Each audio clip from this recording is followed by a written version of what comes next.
been following up the case since October 2022. The judgment has been on 26 April, which is 6 months down the line.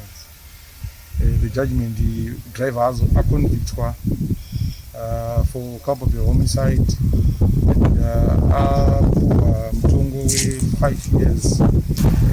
We applaud the courts for coming to a conclusion here, case here.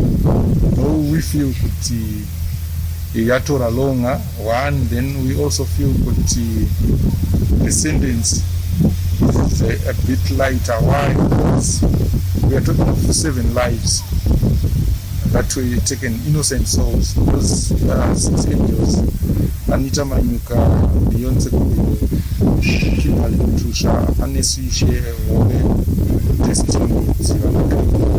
So is the teacher Chamunorwa Machimbidzofa.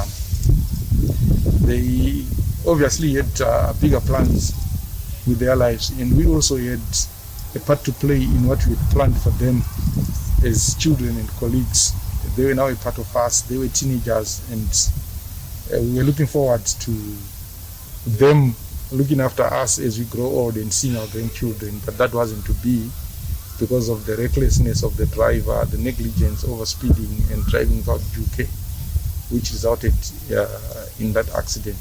So we hope and pray that going forward, other drivers will learn 1 or 2 things about taking precautionary measures if we are going to be driving public transport.